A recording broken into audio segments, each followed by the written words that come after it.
Ada banyak ribet guys. Pertanyaannya adalah ada sepur, guys.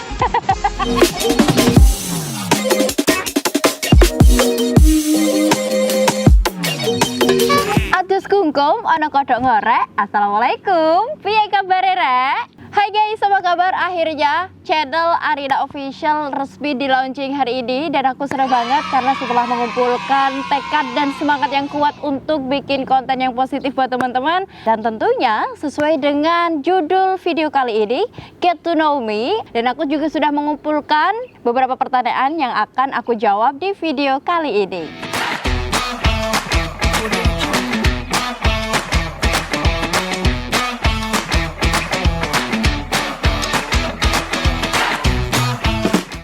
Oke guys, tapi sebelum kita beralih untuk menjawab pertanyaan dari teman-teman, kata pepatah tak kenal maka tak sayang ya. Nggak ada uang, abang juga ditendang gitu. Jadi kita kenalan dulu biar sayang sama aku gitu. Oke, nama lengkapnya dia Arinatus Afifah, tapi teman-teman lebih sering mengenal sebagai Arina Syifa gitu. Jadi Arina itu dari kata Arinatus, Syifanya dari Safifah, jadi disingkat Arina Syifa gitu ya. Disebutin semua juga susah gitu ya kan, karena terlalu panjang namanya. Jadi identitasnya, nama kerennya, nama broadcastnya, nama bekennya, entertainnya itu Arina Syifa gitu. Terus lahirnya di Bojonegoro ya, kota minyak gitu dan kota kenangan karena banyak mantan di sini ya kan.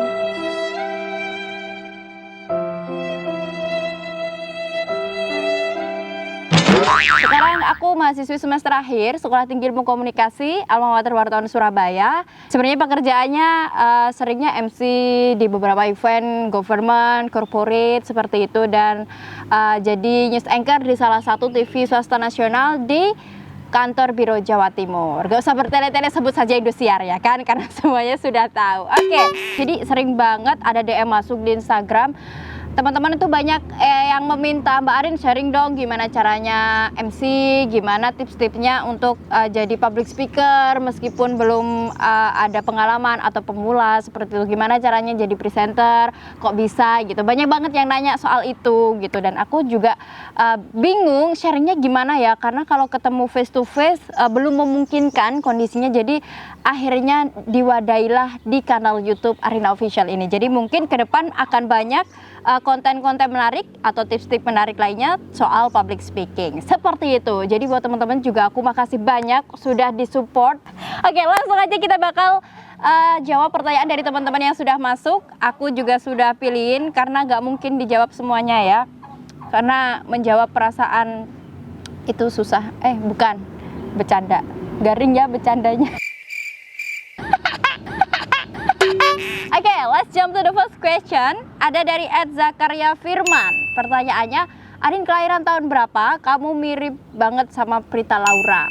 Oke, aku kelahiran tahun 97. Jadi kalau sekarang 2020 usianya masih 17 tahun lah ya. Kamu mirip Prita Laura. Prita Laura itu kalau nggak salah, beliau salah satu news anchor kenamaan atau jurnalis dari Metro TV seperti itu ya. Tapi amin lah ya. Dimirip-miripin sama artis, diaminin aja lah ya. Oke, lanjut. Dari @hp_pinky, bakat ngocehnya kakak itu dari mana? Sumpah idola banget deh cara kakak ngomong. Jadi bakat ngocehnya sebenarnya kalau dalam ilmu komunikasi public speaking itu terbentuk dari 3 hal. Dari bakat, dari lingkungan, dan dari latihan. Kalau aku prefernya lebih ke lingkungan kayaknya ya, karena kalau dari bakat enggak gitu. Dari kecil memang sering ikut lomba, tapi justru lombanya bukan hal-hal yang berbau public speaking. Tapi ketika menginjak SMP, baru lomba-lombanya berbau public speaking, dan sejak saat itu kayak ngerasa, oh that's my passion gitu. Kayaknya ini deh gitu bakatku, kayaknya ini deh duniaku gitu. Karena memang merasa enjoy di situ, dan sejak sering ikut lomba debate contest, speech contest, dan juga sering jadi MC acara-acara sekolah ya sejak saat itu memutuskan gimana ya caranya bakatku ini bisa jadi profesi yang menghasilkan, bisa jadi manfaat juga buat orang lain. Dan sejak saat itu juga mendalami dunia public speaking. Jadi dari lingkungan dan latihan sih, bukan dari bakat lahiran gitu ya. Bakat dari lahir, sorry. Oke, lanjut pertanyaan ketiga. @ana.diana_. Pertanyaannya, Kak, sampean kalau di rumah tetap seperti orang Jawa dan Deso pada umumnya, lanjut gak mau, jadi ini sampai 2 kolom pertanyaan. Tapi ketika kerja sampean seperti orang kota dan tidak ada sama sekali fashion Desonya, itu gimana? Ini agak panjang sih sebenarnya untuk mencerna gimana ya. Maksudnya mungkin kalau di Bojonegoro kelihatan Bojonegoronya gitu ya, medoknya, tapi kalau udah di Surabaya udah hilang gitu ya. Sebenarnya itu tuntutan profesi dan mungkin menurut saya teman-teman yang memiliki profesi yang sama dengan saya, pekerjaan yang sama juga dituntut demikian gitu. Ketika kita pulang ke rumah ya sudah kita balik gitu. Kata orang Jawa kan Jowo ojo nganti ilang Jawone. Ini kenapa saya jadi ceramah ya? Tapi enggak, emang kayak gitu guys. Dan ketika kita sudah di depan layar gitu, di layar kaca, dan itu profesionalisme kerjanya memang harus dijunjung tinggi ya sudah kita harus mengikuti alur gitu.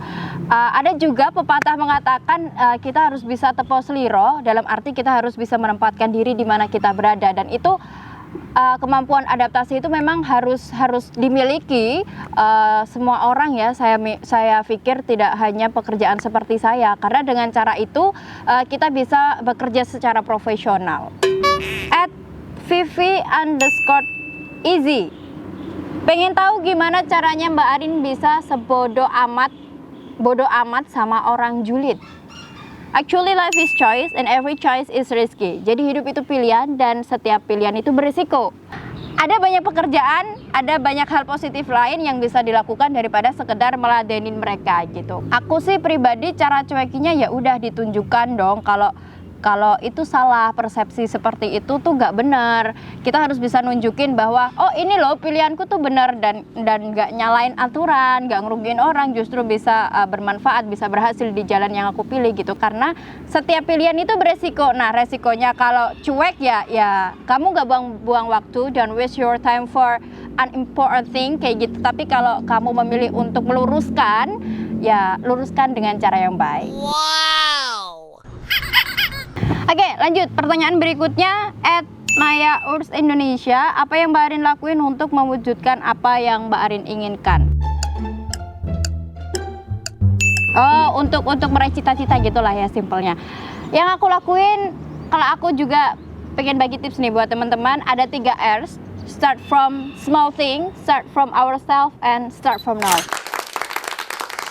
Yang pertama, start from small thing, lakukan dari hal kecil yang kita bisa. Kemudian yang kedua, start from ourselves, lakukan mulai dari diri sendiri, dan start from now, mulai dari sekarang, kayak gitu. Next question dari @hzhar, ceritanya kok bisa jadi presenter Indosiar gimana? Please. Sebenarnya kalau diceritain ini 7 hari 7 malam nggak kelar gitu, tapi disingkat, cerita singkat aja ya. Dan sebelum di Indosiar sebenarnya waktu semester 3 kalau nggak 4 udah kerja di salah satu TV daerah, TV lokal di Jawa Timur, dan tidak bertahan lama, sekitar 3 bulan ada tawaran casting. Nah itu juga drama banget. Pertama itu posisi di calling, ada di Bojonegoro dan harus MC dan harus kirim CV pada saat itu juga, kan nggak mungkin gitu pada saat itu. Akhirnya aku bilang kalau misalnya mau nunggu nanti habis acara aku kirim CV ke email gitu. Terus setelah itu selang 1 minggu itu di calling lagi, kok belum ada CV masuk, ternyata emailnya salah ya kan.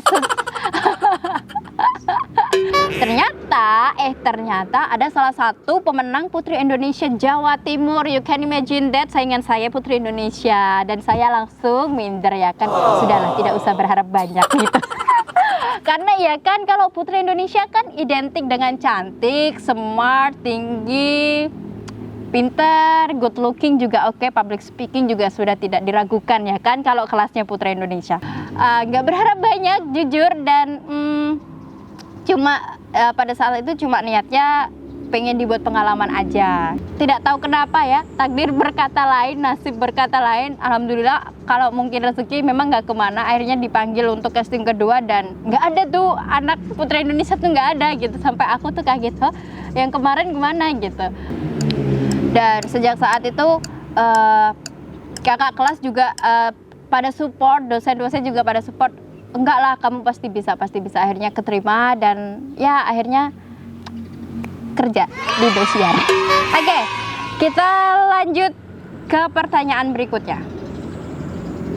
Dari @Laila_Kasrun. Oh, ini dari Mbak Laila Kasrun ini. MC kenamaan Tuban ini ya, tanya ke saya. Saya jadi minder ini.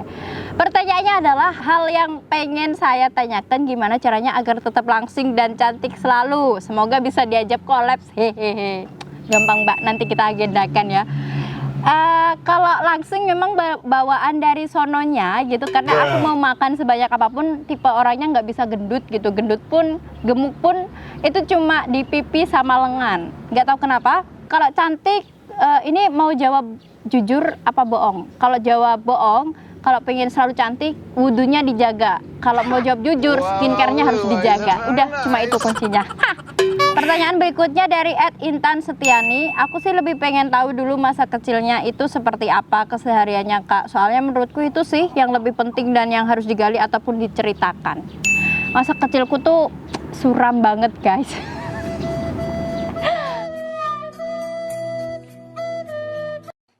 Jadi masa kecilku tuh nakal banget, seriusan nakal. Dan aku tuh tipe anak kecil yang kayak preman gitu loh, yang kalau ada yang mulai gitu langsung nonjok gitu. Dan dulu orang tua lebih disiplin untuk waktu belajar dan waktu ibadah sih. Jadi lebih ke manajemen time yang sangat disiplin dari orang tua, dari abah, dari ibu kayak gitu. Jadi kalau waktunya sholat, waktunya main, waktunya makan, waktunya belajar juga belajar gitu. Tapi nggak pernah dikekang juga gitu. SD itu nilaiku yang sangat jatuh itu hitung-hitungan sama bahasa Inggris. Nah, sejak saat itu aku mulai les bahasa Inggris itu mulai kelas 4. Akhirnya suka sampai sekarang sama bahasa Inggris. Yang nggak suka hitung-hitungan kecuali ngitung duit. Udah sih kayak gitu doang. Pertanyaan selanjutnya dari @Vigovaldi13. Halo Kak, mau tanya nih, kenapa sih akhirnya kok memutuskan untuk segera menikah?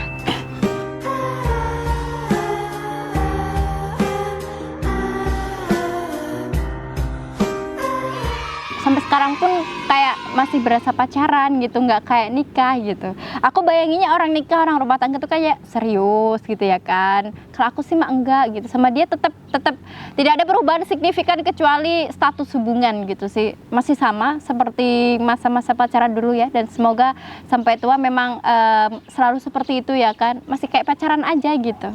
Disyukuri saja gitu ya kan. Kalau kerja ada yang jagain, ada yang nganterin, jadi kan lumayan gitu. Nah guys, itu tadi pertanyaannya dari teman-teman yang sudah masuk ke Instagram, ke Facebook, dan sosial media yang lain. Sudah aku pilihin, sudah aku jawab. Dan mohon maaf karena nggak bisa jawab semuanya, terlalu banyak kalau dijawab semuanya ya, nanti netizennya boring.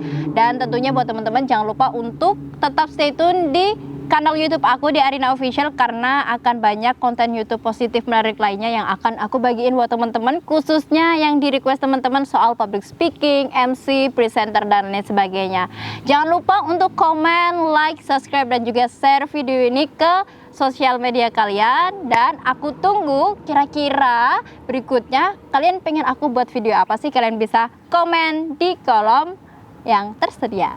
Alright then, saya Rina Shiva pamit undur diri. Thank you so much buat supportnya teman-teman. See you and bye-bye.